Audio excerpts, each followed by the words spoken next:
Hello my dear ones. आज इस video में मैं आपको बताने वाली हूँ एक ऐसे केस के बारे में जिनकी सबसे पहली ये शर्त थी कि मुझे ठीक तो होना है, लेकिन मैं आपको कुछ बताना नहीं चाहता। बिना कुछ मेरे बताए आप मुझे ठीक कर सकते हो तो ठीक कर दो। बड़ा अजीब व गरीब केस है ये। तो मैं आपको बताऊंगी कि बिना मुझसे डायरेक्टली वर्बली कुछ शेयर किए इस पर्सन ने अपनी 20-22 साल पुरानी एंजाइटी, आईबीएस की प्रॉब्लम, नींद ना आने की समस्या को किस तरीके से पूरी तरह ठीक कर लिया।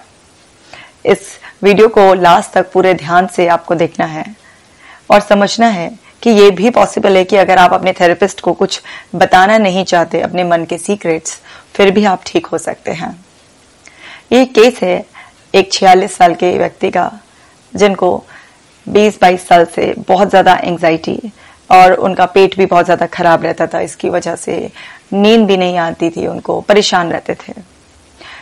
अब शुरुआत में बहुत साल निकाल दिए इस बात को समझने में कि ये एंजाइटी है।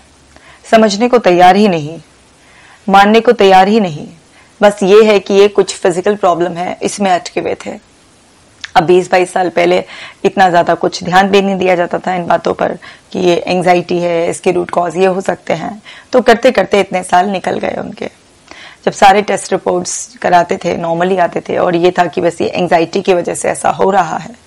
तो पूछा उनसे कि एंजाइटी क्या है, तो उनका एक जवाब आया कि मैं ये नहीं बताना चाहता कि मेरी लाइफ की हिस्ट्री, कि मैंने आपकी बहुत सारी वीडियोस देखी हैं, मेरी वाइफ आपकी वीडियोस देखती है और ऐसा लगता है कि आपकी फैन है और मेरे को बहुत टाइम से कह रही थी कि मैडम की वीडियो देखो और आप जरूर ठीक हो जाओगे। तो मैडम, मैं आपकी पिछले 4 महीने से वीडियो देख रहा हूँ और बहुत सारी मैंने आपकी वीडियोस देखी हैं। अब जाकर मुझे कुछ लग रहा है कि हाँ, ये वाकई एंजाइटी है, लेकिन कुछ ऐसी बातें हैं जो मैं आपको बता नहीं सकता। क्या कोई ऐसा तरीका नहीं है कि आपको बताना भी ना पड़े और आप मुझे ठीक कर दो? बात तो बड़ी अजीब सी थी कि कुछ बताऊंगा भी नहीं मैं और आपको ठीक भी करना है। बस सिम्टम्स आप मेरे सुन लीजिए। मुझे नींद नहीं आती है, बिस्तर पर लेटकर तकरीबन 2 घंटे हो जाते हैं और बड़ी मुश्किल से कच्ची पक्की नींद लगती है। ऐसा लगता है कि बस दिमाग में सपने से चल रहे हैं और सुबह उठकर यही कंफ्यूजन रहता है, मैं रात को सोया भी था या फिर रात को मैं सो नहीं पाया। कोई दिन ऐसा जाता है कि ऐसा लगता है कि हर आधा घंटे में वॉशरूम जाना पड़ रहा है, कि ऐसा परेशान हो गया हूं कि बस वॉशरूम में ही टिक जाऊं। इसी तरीके से कभी घबराहट हो जाती है बिना किसी बात के। काम धंधा मेरा बिल्कुल फर्स्ट क्लास चल रहा है। ईश्वर ने जितना मैं काबिल था उससे भी कई गुना मुझे दिया है। परिवार के स्तर पर कोई दिक्कत नहीं है, 2 बच्चे हैं, सब कुछ बिल्कुल ठीक है। पत्नी बहुत अच्छी है, बड़ा सपोर्टिव है, माँ बाप घर में सब कुछ बिल्कुल ठीक है। कोई मेरे को इस तरीके की परेशानी अभी नहीं है। अच्छा, अभी कोई परेशानी नहीं है। व्यापार अच्छा चल रहा है, पत्नी से अच्छे संबंध हैं, माता पिता सबसे अच्छी बॉन्डिंग है, बच्चे अच्छे से चल रहे हैं। फिर इतनी एंजाइटी और इतना पेट खराब और नींद की प्रॉब्लम आखिर क्यों है? ये तो अब और भी ज्यादा जानना जरूरी लग रहा था कि अभी तो फिलहाल ये सब कुछ ठीक चल रहा है, लेकिन ऐसी क्या चीज है जिसने एंजाइटी को ट्रिगर किया था और वो सिम्टम्स अब रिपीटेडली इस माहौल में रहने के बाद भी, जहां पर कोई फाइनेंशियल बरी नहीं है, रिलेशनशिप से रिलेटेड कोई और इशू नहीं है, कोई ऐसी फिजिकल इशू डायग्नोज नहीं हुए हैं, तो आखिर ऐसी बात क्या है जिसकी वजह से ये सारे के सारे सिम्टम्स अभी तक अंदर मेंटेन हैं? ये क्यों नहीं जा रहे हैं जब एनवायरनमेंट आज इतना फेवरेबल हो गया है? तो ये बड़ा सोचने वाली बात थी। लेकिन उनके अपने कुछ कॉन्फिडेंशियलिटी इश्यूज थे कि मुझे बात नहीं बतानी है आपको। तो फिर मैंने उनको बोला, ठीक है, अगर आप बात नहीं बताना चाहते हैं तो इसका भी एक तरीका है, हिप्नोथेरेपी। हिप्नोथेरेपी की थोड़ी सी जानकारी रखते थे तो एकदम से बोले, हिप्नोथेरेपी? आप तो मुझे हिप्नोटाइज कर कुछ भी पूछ लोगे। सो मैंने उनको समझाया कि हिप्नोटाइज कर किसी से भी ऐसे ही कुछ नहीं पूछा जाता और हम प्रोफेशनल एथिक्स के हिसाब से हिप्नोथेरेपी सेशन कंडक्ट करते हैं। आपकी पूरी कंसेंट ली जाती है और हम क्लिनिकल सेटअप में इसको करते हैं। और ऐसा नहीं है कि हिप्नोसिस स्टेट में जाकर मैं आपके साथ कुछ भी इस तरीके से कर लूंगी या कुछ आपके सीक्रेट्स जान लूंगी।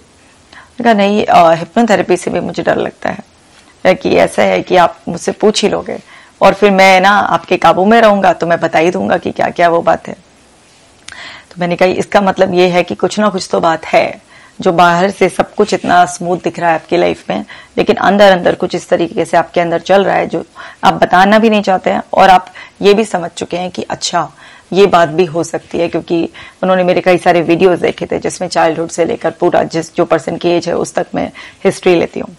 तो उनको शायद वो कनेक्शंस मिल गए थे अंदर अंदर, लेकिन उनकी दिक्कत ये थी कि पता चलने के बाद भी वो उन पास्ट इवेंट से डिस्कनेक्ट नहीं हो पा रहे थे और अंदर अंदर कुछ उनके चलता रहता था। तो जब उनको फिर बताया गया कि चलिए मैं आपको हिप्नोथेरेपी के बारे में बता देती हूँ कि किस तरीके से हिप्नोथेरेपी आपके लिए काम करेगी, क्योंकि अगर आप बताना नहीं चाहते हैं तो फिर ये तो तरीका है कि आप कॉन्शियसली भी एक्सरसाइज कीजिए या फिर आप अपनी डाइट को चेंज कीजिए या थोड़ा सा अपना लाइफस्टाइल के बारे में बताइए, लाइफस्टाइल सुधारिए, तो उससे भी वो सारे सिम्टम्स को रिलीफ हो जाएगा। और बात जो आपके दिमाग में बैठी हुई है, कुछ घूमती है, जो आपने अंदर अंदर ही सोचते हैं कुछ चीजें, तो वो सॉल्व करने का मैं आपको टूल दे देती हूँ, टूल्स बता देती हूँ। आप मेरे सामने सॉल्व ना कर अपने आप घर पर कर लीजिएगा, अगर आपको हिप्नोथेरेपी से भी ऐसा लगता है तो। बोले लगे नहीं, इतना मेरे पास टाइम नहीं है, मेरा इतना बड़ा कारोबार है कि मैं वो शीट्स भरने का मेरे पास टाइम नहीं है। मैंने कहा तो एक्सरसाइज ब्रीदिंग मुझे नहीं लगता इससे कुछ होगा। तो एक्सरसाइज नहीं करनी है, कोई डाइट चेंज नहीं करना है, कोई टूल यूज नहीं करना है, तो मतलब बिल्कुल जैसे थेरेपिस्ट के हाथ काट दिए हों। अब क्या हो सकता है? तो फिर घूम फिर कर हिप्नोथेरेपी पर बात आ गई कि चलिए हिप्नोथेरेपी से आप ठीक हो जाइए। तो उन्होंने बोला बस आप एक प्रॉमिस करो कि हिप्नोथेरेपी में आप मुझे हिप्नोटाइज कर मुझसे कुछ भी ऐसा नहीं पूछोगे जो मैं आपको बताना नहीं चाहता। मैंने कहा ये प्रॉमिस की बात नहीं है, ये तो हमारी प्रोफेशनल एथिक्स में है कि हम जो है ना आपसे कुछ भी ऐसा नहीं पूछेंगे जो आप हमें बताना नहीं चाहते हैं। तो हिप्नोथेरेपी में आप रूट कॉज डिक करने के लिए भी हम आपको कमांड देते हैं, हीलिंग के लिए भी कमांड देते हैं, कुछ इमोशंस जो है उन्हें वेंट आउट करने के लिए भी कमांड देते हैं। जैसी क्लाइंट की पर्पस होता है उसकी तरह से हिप्नोथेरेपी जो सेशन होता है उसकी स्क्रिप्ट डिजाइन की जाती है और आपको उसी तरीके से कमांड्स दी जाती है।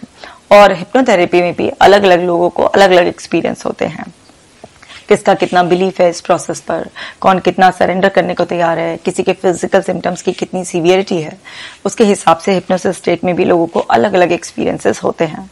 लेकिन आप कितना भी डेप्थ हिप्नोसिस में जाएं, आपका थेरेपिस्ट अगर कोई भी आपको कमांड देगा तो आपका सबकॉन्शियस टाइम रिसेप्टिव होता है, तो आप उसके लिए अपने सबकॉन्शियस जोन में भी इतने अवेयर रहते हैं कि आप चाहें तो उस वक्त भी उस बात का जवाब देने की बजाय आप अपनी माइंड की प्राइवेसी में ही उसको सॉल्व कर सकते हैं। जबकि आपका थेरेपिस्ट अगर आपको कमांड भी दे रहा है कि वर्बलाइज कीजिए इसको, तो तब भी आप उसे मेंटली ही रिजॉल्व कर सकते हैं। तो ऐसा कुछ वो नहीं है कि हम आपसे जबरदस्ती कुछ भी आपके साथ कर देंगे, कुछ आपसे ऐसा पूछ लेंगे, तो आप इस बात से बेफिक्र रहिए। थोड़ा समझाने के बाद उनको ये बात समझ में आ गई कि ठीक है मैडम ऐसा नहीं करेंगी। सो अब कि ये बात वो जो मेरे मन में है, जो मुझे लग रहा है आपकी वीडियोस देख के समझ में आया है कि इसके ये कनेक्शन हो सकते हैं, तो कुछ बातें तो मुझे पता है और कुछ बातें मुझे धुंधली कंफ्यूजन है, मैं उनमें क्लैरिटी चाहता हूँ। मैंने कहा आपको सब मिल जाएगी क्लैरिटी, बिकॉज हम हिप्नोथेरेपी जब कंडक्ट करते हैं सेशन, तो जब हम आपको कमांड देते हैं कि अल्फा स्टेट में पहुंचाते हैं, वो ट्रांस स्टेट जब आपको मेंटेन होती है, तो उसमें हम आपको कमांड देते हैं कि अपने पास्ट में जाने की और फिर वहां पर रूट कॉज उसके ढूंढने की। तो वहां पर आपका सबकॉन्शियस माइंड आपको सपोर्ट करता है, आप अपनी मेंटल स्क्रीन पर ही उस स्टेट में अपने पूरी लाइफ को रिवाइंड करते हैं और केवल वही सीन आपकी मेंटल स्क्रीन पर रुकते हैं जिससे आपके आज की जो परेशानी है उसका कनेक्शन है। और फिर हम ऐसी कमांड देते हैं जिससे कि आप वहां से इमोशनली डिस्कनेक्ट हो जाते हैं, मतलब वो मेमोरी फेड हो जाती है और माइंड उस पर फिर एक्शन लेना बंद कर देता है, क्योंकि माइंड उन्हीं बातों पर एक्शन लेता है जो मेमोरी विविड होती है, जिसमें कुछ इमोशनल वैल्यू होती है। ये बिल्कुल ऐसा है कि एक सांप से तभी तक डरने की जरूरत है जब तक उसके जहरीले दांत हैं, उसके दांत तोड़ते ही आप उसे गले में लटका कर घूम सकते हैं। सो ये एक क्लेंजिंग प्रोसेस होता है जिसमें हम आपको पास्ट में लेकर जाते हैं और आपकी क्लीनिंग कर देते हैं। फिर हमने कुछ अगर वहां से जगह खाली की है, कुछ फेड किया है, तो हम उसका रिप्लेसमेंट भी करते हैं, साथ के साथ एक नई मेंटल स्टेट बनाते हैं, उसकी कमांड देते हैं। ये सब कुछ क्लाइंट स्पेसिफिक होता है। सो बोलने लगे किस किस तरीके के एक्सपीरियंसेस होते हैं। ऐसे होते हैं कुछ लोगों को बिल्कुल ऐसा लगता है बॉडी अकड़ गई है, हाथ पैर हिला ही नहीं सकते मैडम की मर्जी के बिना। कुछ लोगों का ऐसा होता है कि एक डीप रेस्ट वाली स्टेट में, कि नींद जो लाइट सी स्लीप होती है, वो वाला एक्सपीरियंस होता है कुछ लोगों को। कुछ लोगों को ऐसा होता है कि जिनकी बॉडी में बहुत ज्यादा एंग्जाइटी होती है, सो उनको बीच बीच में सराउंडिंग की अवेयरनेस भी काफी रहती है और कभी वो अपने उस लूप में जो कमांड दिया हुआ है उसमें काम करते हैं और कभी कभी बीच बीच में अवेयरनेस आती है। सो अलग अलग लोगों को अलग अलग तरीके के एक्सपीरियंसेस हो सकते हैं, डिपेंड करता है कि कौन कितना सरेंडर कर रहा है और किसका विश्वास कितना है। लेकिन हिप्नोथेरेपी में जो भी चेंजेस करते हैं, माइंड उसको बिल्कुल रियल की तरह कंसिडर कर लेता है, क्योंकि माइंड इमेजिनेशन और विजुअलाइजेशन में अंतर नहीं जानता। माइंड का इस फीचर की वजह से कि वो रियल और रियल में बिल्कुल भी भेद नहीं कर पाता है। तो जो भी आप चेंजेस करते हैं वो सारे चेंजेस वो परमानेंट की तरह कंसीडर कर लेता है, और वो मेंटल एक्सपीरियंस की वजह से आपके लिए कॉन्शियसनेस में उन चेंजेस को इफेक्टिव तरीके से इम्प्लीमेंट करना, उनके हिसाब से अपनी लाइफ को बदलना बहुत ज़्यादा आसान हो जाता है। तो ये बहुत ज़्यादा पावरफुल थेरेपी है। ये भी एक तरीके की साइकोथेरेपी की ही फॉर्म है, बस ये आपके सीधा सबकॉन्शियस माइंड को एक्सेस किया जाता है इसमें, क्योंकि जितनी भी कॉन्शियस प्रैक्टिसेस आपको साइकोलॉजिकल टूल्स के जरिए एक्सरसाइज, डाइट, लाइफस्टाइल चेंज या लाइफ स्किल्स सिखाकर की जाती है, उनका भी पर्पस रिपीटेशन से बार बार आपके सबकॉन्शियस को ट्रेन करना ही होता है। इसमें डायरेक्टली आपकी कॉन्शियसनेस को एक जगह कलेक्ट कर सीधा आपके सबकॉन्शियस में एंटर किया जाता है, और वहां पर ये चेंजेस किए जाते हैं। यहाँ की एक खास बात है कि अगर आप चाहें अपने थेरेपिस्ट से कि मैं नहीं शेयर करना चाहता, तो आप अपनी माइंड की प्राइवेसी में ही अपने उन इश्यूज को रिजॉल्व कर सकते हैं। तो ये हिप्नोथेरेपी की ब्यूटी होती है।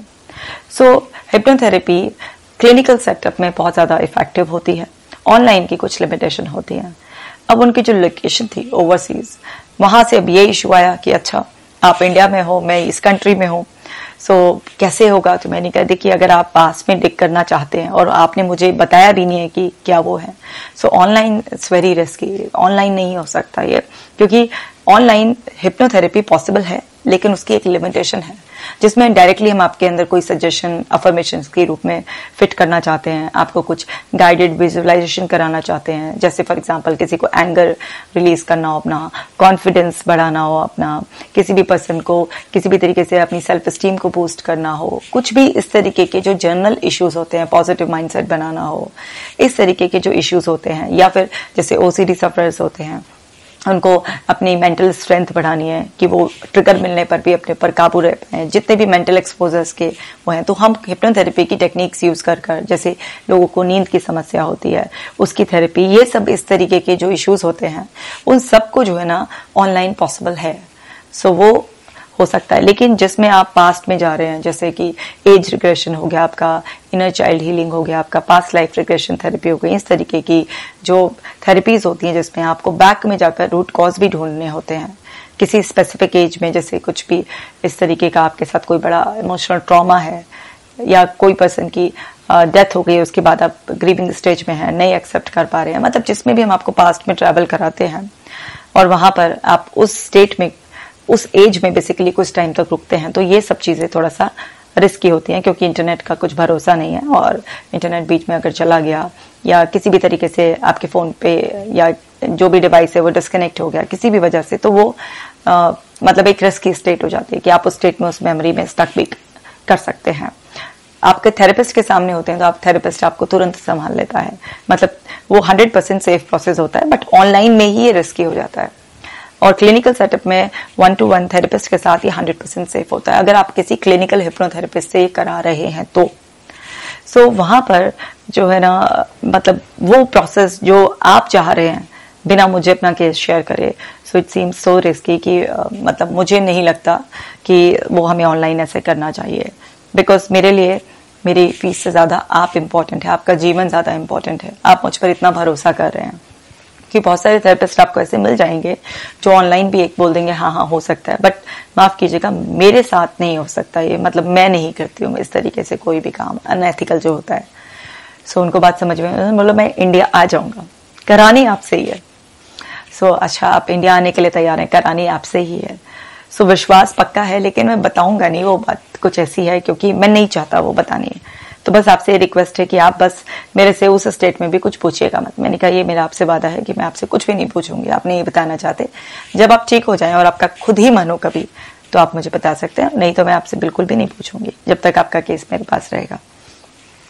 सो वो बेसिकली इंडिया आए और फिर उन्होंने हिप्नोथेरेपी सेशन लिए, और उनकी जितने भी अंदर की पुराने चाइल्डहुड से रिलेटेड जो उनकी टीनेज में कुछ ऐसे इंसिडेंट्स हुए थे जिसकी वजह से वो परेशान थे, और उनको जब एंजाइटी फर्स्ट टाइम ट्रिगर हुआ था, वो बेसिकली सबकॉन्शियस के पास एक इस तरीके की लर्निंग थी जिससे सोमेटाइजेशन के वो सिम्टम्स बार बार हो रहे थे बैक ऑफ माइंड। तो कई बार बेसिकली हमारी प्रेजेंट लाइफ में ऐसा कुछ नहीं हो रहा होता, अभी बाहर सब कुछ ठीक होता है, लेकिन अंदर पुराने पास्ट इवेंट्स को पकड़े रहने की वजह से हमारी बॉडी और माइंड को एक लूप में वो फंस गया होता है। तो उसकी वजह से वो बार बार सेम केमिकल रिएक्शंस हो रहे होते हैं, जिसकी वजह से हैप्पीनेस लेवल डाउन चला जाता है। फिर नींद पे डेफिनेटली इफेक्ट आएगा, क्योंकि सेरोटोनिन और मेलेटोनिन का बड़ा डीप कनेक्शन है। इस तरह से उनको पेट, क्योंकि जो उनके अंदर एक पहले का एक डर था, वो बार बार वो डर, जो फियर उनके पेट पर अटैक कर रहा था, तो उनकी इम्यूनिटी वीक होने की वजह से उनको पेट से रिलेटेड डाइजेस्टिव इश्यूज बहुत सारे हो गए थे। और उनको बिना बात की घबराहट, मतलब एक इतना संपन्न व्यक्ति, किसी बात की कोई दिक्कत ही नहीं है, दूसरे देश में जाकर भी इतना अच्छा बड़ा व्यापार खड़ा कर दिया है, सब कुछ ठीक था बाहर से, लेकिन अंदर अंदर से जो पुराना कुछ इस तरीके से जमा हुआ था, पकड़ा हुआ था, उसकी तरह से उनके वो सिम्टम्स आ रहे थे उनको।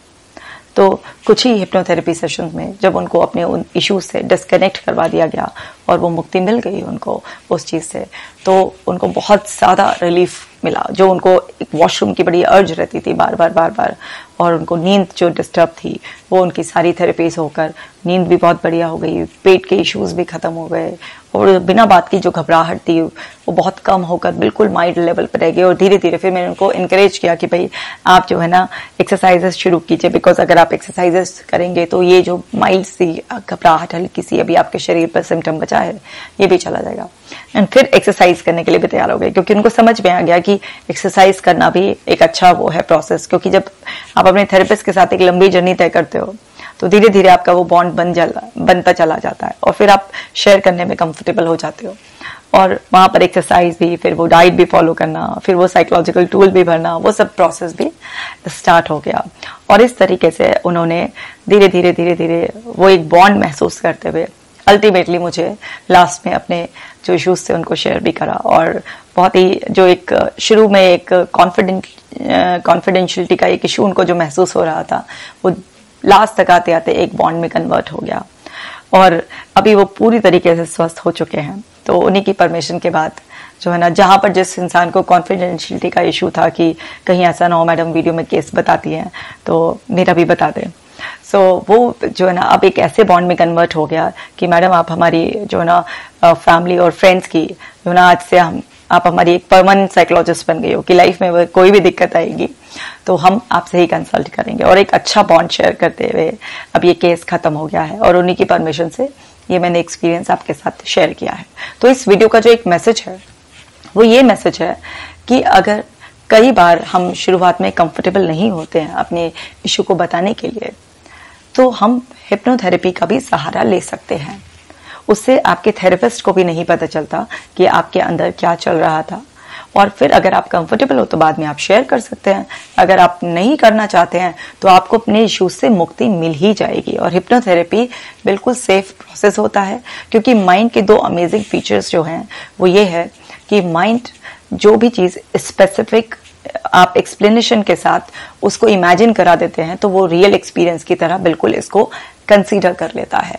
उसको लगता है कि मैंने मेंटली ये जो सब चीजें करी हैं, तो वहां पर वो जो मेंटल आप अपने आप को एक्ट करते हुए देखते हैं, जो आप विजुअलाइज करते हैं, उस सब से भी सेम वही केमिकल रिएक्शंस होते हैं हमारे अंदर जब हम रियल में कुछ एक्शन करते हैं। तो इसकी वजह से वो जो मेमोरी आती है आपके पास, वो मेमोरी आप कॉन्शियसनेस में यूज कर नेचुरली अंदर से हिम्मत जुटा पाते हैं उन सिचुएशंस को फेस करने की, या जो भी कुछ इमोशनल कनेक्ट था वो डिस्कनेक्ट हो जाता है, तो आप उस इमोशंस को अपनी बॉडी और माइंड पर फील करना बंद कर देते हैं। दूसरी हिप्नोथेरेपी की खास बात ये होती है कि ये बिल्कुल सेफ प्रोसेस है, इतना सेफ प्रोसेस है कि 4-5 साल के बच्चे पर भी हो सकती है और किसी 70-80 साल के व्यक्ति पर भी हो सकती है। सिर्फ और सिर्फ उन लोगों पर नहीं होती है जो लोग साइकोसिस में होते हैं, या फिर जिन लोगों को स्किज़ोफ्रेनिया है, और या फिर जिन लोगों को मेनिया है, उन लोगों पर ये, या कोई मेंटली रिटायर्ड है, सीवियर ऑटिज्म है, किसी को जो सेंसेस भी नहीं है बेसिकली, उस पर नहीं हो पाती है। बाकी ये सब पर काम करती है और बिल्कुल 100% सेफ होती है। बस आपको अपना एक ट्रेन थेरेपिस्ट चूज करना होता है जो आपके लिए रिक्वायरमेंट के हिसाब से स्पेसिफिक स्क्रिप्ट को डिजाइन कर आपको रीप्रोग्राम कर सके। क्योंकि माइंड जो है ना, वो कोई भी चीज को चेंज कर सकता है, बस उसे छुड़ाना चाहिए। हिप्नोथेरेपी में जो ये रूल है कि आपने किसी चीज की क्लीनिंग करी, आपने जड़ें उखाड़ी किसी चीज की, तो आपको वहां पर कुछ और साथ के साथ लगाना पड़ेगा, क्योंकि उस स्टेट में भी आप माइंड को खाली नहीं छोड़ सकते। खाली अगर छोड़ दिया आपने उस स्टेट को, एक बैलेंस जो पहले से आपकी एक स्टेट बनी हुई थी, उस स्टेट में क्लियर कर आपने इश्यूज को, अगर वहां पर कुछ अच्छा पॉजिटिव एक दूसरी स्टेट नहीं बनाई, तो वो खाली रहने की वजह से धीरे धीरे वो किसी और चीज से भर जाएगी। वो कोई और चीज ऐसी हो सकती है जो शायद आप अपनी जिंदगी में चाहते नहीं हैं। तो अल्फा स्टेट जो होती है वो माइंड की एक ऐसी ब्यूटीफुल स्टेट होती है जो प्रोग्रामिंग स्टेट होती है, और उसमें कोई भी चीज आपकी रिक्वायरमेंट के हिसाब से डाली जा सकती है। और बस जब माइंड में, सबकॉन्शियस माइंड में वो बीज आपका थेरेपिस्ट डाल देगा, तो बीज डालेगा तो वो फलेगा ही फलेगा। तो इस तरीके से हिप्नोथेरेपी भी ब्यूटीफुली आपकी लाइफ को चेंज कर सकती है। जितना पावरफुल सीबीटी है उतनी ही पावरफुल हिप्नोथेरेपी भी है। तो उम्मीद करती हूँ कि अगर आप में से कोई ऐसा होगा जो इस बात से हेसिटेट कर रहा होगा कि मैं अपने इश्यूज नहीं बताना चाहता और फिर भी ठीक होना चाहता हूँ, तो ऐसे लोगों को भी हिम्मत मिलेगी। यही इस वीडियो को बनाने का पर्पस था। उम्मीद करती हूँ कि आप बाकी वीडियोस की तरह इसको भी शेयर करेंगे, ताकि घर बैठे ही लोगों तक सही जानकारी पहुंच सके और वो अपने इश्यूज को दूर कर अपनी जिंदगी को बेहतरीन बना सके।